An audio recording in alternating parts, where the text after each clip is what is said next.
Hello friends, तो आज हम लोग देखेंगे महादेवी वर्मा जी का जीवन परिचय। क्लास 9th में, 10th में और 12th में तीनों में महादेवी वर्मा जी को पढ़ना है। और इनका जीवन परिचय तीनों क्लास में पूछता है।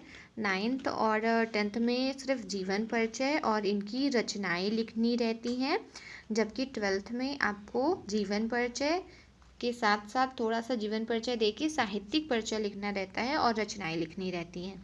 तो तीनों के पर्सपेक्टिव से ये वीडियो मैंने बनाया है। इसमें तीनों चीज़ें आपकी कवर हैं, जो आपके काम की हैं आप वो ले सकते हैं और लिख सकते हैं। तो हम देखते हैं कि ये जो इनका जीवन परिचय है किस तरह से लिखा जा सकता है। तो शुरुआत अगर हम इनकी जो इन्हें पदवियाँ मिली हुई हैं उनसे अगर की जाए, किसी भी कवि लेखक की जीवन परिचय की शुरुआत जो इनको उपाधि दी गई है उससे कीजिए, तो टीचर को इम्प्रेस करने में मदद मिलती है। तो महादेवी वर्मा जी को आधुनिक युग की मीरा और पीड़ा की गायिका के नाम से जाना जाता है। तो हम इसी से शुरुआत कर सकते हैं कि आधुनिक युग की मीरा और पीड़ा की गायिका के नाम से विख्यात महादेवी वर्मा जी का जन्म सन 1907 ईस्वी में होली के दिन फर्रुखाबाद उत्तर प्रदेश में हुआ था। इनका जन्म होली के दिन हुआ था, याद रखिएगा। और उनके पिता गोविंद चंद्र सहाय, इनके पिताजी का नाम गोविंद चंद्र सहाय था, जो कि इंदौर के सरकारी विद्यालय में प्रधानाध्यापक थे। और माता हेमरानी देवी एक सुशिक्षित धर्मनिष्ठ महिला थी। महादेवी वर्मा जी की आरंभिक शिक्षा पिता के पाठशाला से ही हुई और प्रयाग विश्वविद्यालय से संस्कृत विषय के साथ MA की परीक्षा उत्तीर्ण की। इन्होंने, मैं आपको एक्स्ट्रा बता देती हूँ, इन्होंने पहले बनारस हिंदू विश्वविद्यालय BHU की जो इंट्रेंस एग्ज़ाम था उसको दिया था। इन्होंने पास भी किया था, पर इनको वहाँ एडमिशन नहीं मिला, क्योंकि वहाँ पे उस समय तक महिलाओं को शिक्षा के लिए, मतलब BHU में शिक्षा के लिए परमिशन नहीं थी, तो उन्हें वहाँ पे एडमिशन नहीं मिला। प्रयाग विश्वविद्यालय में इन्हें एडमिशन मिला और इन्होंने वहीं से अपनी संस्कृत विषय में MA की परीक्षा उत्तीर्ण की और उसके बाद वहीं पे यानी प्रयाग महिला विद्यापीठ में प्राचार्य के पद पे इनकी नियुक्ति हो गई। देख लीजिए, आप यहाँ पे लिखा है कि इसके बाद उनकी नियुक्ति प्रयाग महिला विद्यापीठ में प्राचार्य के पद पर हो गई। फिर महादेवी वर्मा जी का विवाह अल्पावस्था में स्वरूप नारायण वर्मा जी से हो गया था, जो बाद में सरकारी डॉक्टर बने। किंतु महादेवी की रुचि वैवाहिक जीवन में न होकर सामाजिक एवं आध्यात्मिक जीवन में थी, अतः आपसी सहमति से उन्होंने स्वयं को वैवाहिक जीवन के दायित्वों से मुक्त कर लिया। इन्होंने नारी स्वातंत्र्य के लिए संघर्ष किया। इसे आप ऐसे भी लिख सकते हैं कि इन्होंने नारी की स्वतंत्रता के लिए संघर्ष किया।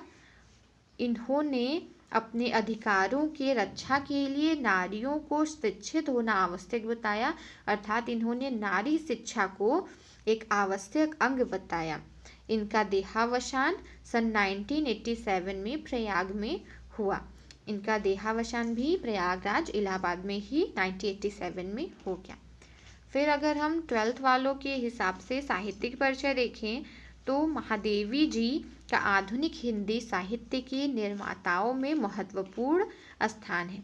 आधुनिक हिंदी साहित्य के निर्माताओं में महादेवी वर्मा जो जी थी वो छायावाद युग से संबंधित थी।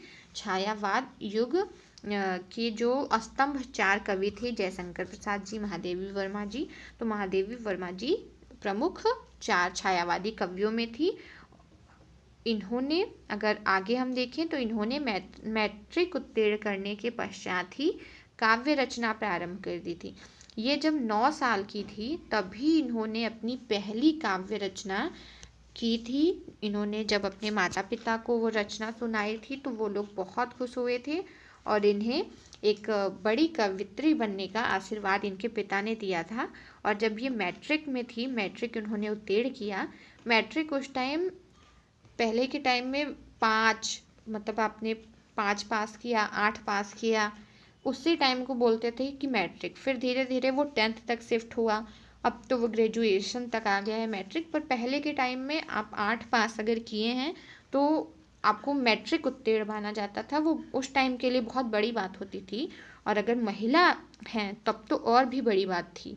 तो ये काफ़ी कम एज में थी तभी इन्होंने काव्य रचना प्रारंभ कर दी थी। करुणा और भावुकता इनके व्यक्तित्व के अभिन्न अंग हैं, जो कि इनके कविताओं में भी हमें देखने को मिलती है। करुणा और भावुकता, आपने इनकी रचना पढ़ी होगी, क्लास 7th में आई थिंक है, सोना, एक हिरण की कहानी थी। और गिल्लू है 9th क्लास में, गिलहरी की कहानी। तो इसमें जो इनका जानवरों के प्रति प्रकृति प्रेम है, जानवरों के प्रति प्रेम है, जो इनके अंदर की करुणा है, उनके प्रति भावुकता है, वो आप साफ साफ देख सकते हैं।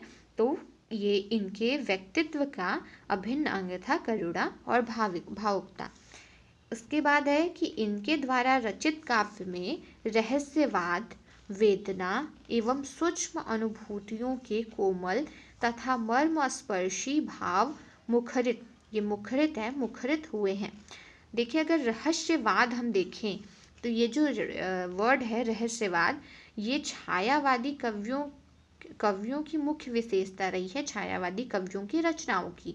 रहस्यवाद, वेदना और सूक्ष्म अनुभूतियों की जो एक झलक देखने को मिलती है, ये प्रमुखता से छायावादी कवियों में देखने को मिलती है। महादेवी वर्मा जी भी एक छायावादी कवि ही थी, तो इनके में भी रहस्यवाद का हमें दर्शन देखने को मिलता है। उसके बाद जो इनकी रचना है वो सर्वप्रथम चांद पत्रिका में प्रकाशित हुई थी। इस पत्रिका का नाम आप याद कर लीजिए, चांद पत्रिका में इनकी रचना सबसे पहले प्रकाशित हुई थी। हिंदी साहित्य में महादेवी वर्मा छायावादी कवित्री के रूप में अधिक प्रसिद्ध हैं, परंतु गद्य में भी उनका विशेष योगदान है। जो छायावादी हमारे कवि रहे हैं, उन्होंने बेसिकली जो पद्य है, कविताएं हैं, उनके रचना में महत्वपूर्ण योगदान निभाया है। पर जो महादेवी जी हैं, उन कवियों ने साथ साथ गद्य में भी योगदान दिया है। इसी तरह महादेवी वर्मा जी ने भी गद्य साहित्य में भी विशेष योगदान दिया है। इन्होंने संस्मरण और रेखा चित्र जैसी उपेक्षित विधाओं को अपनी सरल और सजीव भाषा से लोकप्रिय बनाया है। जो इनकी गिल्लू और सोना ही अगर देखें, जो कि इनका एक पूरा संस्मरण ग्रंथ है, मेरा परिवार, इसका पाठ है।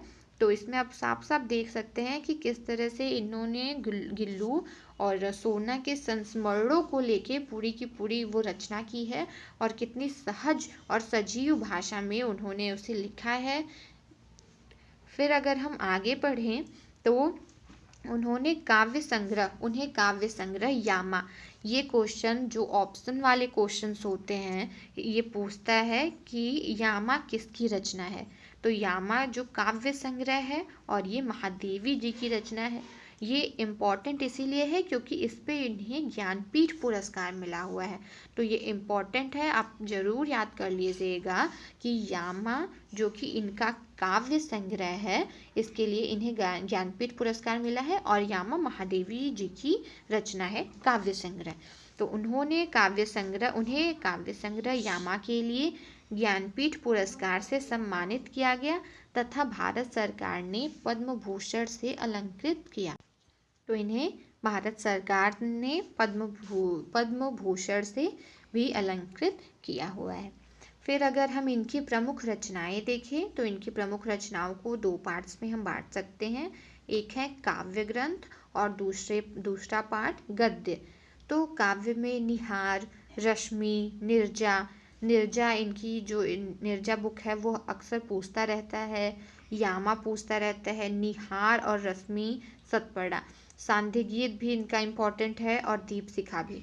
ये जो सांध्य गीत है, निर्जा है, रश्मि, निहार और यामा, ये चारों इनके अक्सर पूछे जाते हैं कि ये किनकी रचनाएं हैं, तो आप इसे याद कर लीजिएगा। और अगर हम गद्य में देखें तो अतीत के चलचित्र, स्मृति की रेखाएं, मेरा परिवार, पथ के साथी, श्रृंखला की कड़ियाँ, साहित्यकार की आत्मा और छड़दा। ये जो छड़दा है ये भी इम्पॉर्टेंट है, छड़दा भी अक्सर पूछता रहता है। एक बुक है कड़दा और एक है छड़दा। तो जो छड़दा है ये महादेवी जी की रचना है, अक्सर कन्फ्यूज़न हो जाता है, तो आप देख लीजिए। ये आपका महादेवी जी का जो जीवन परिचय है ये पूरा हुआ। अगर आपको किसी और कवि या लेखक की जीवन परिचय चाहिए तो आप हमें कमेंट में लिख के बताइएगा।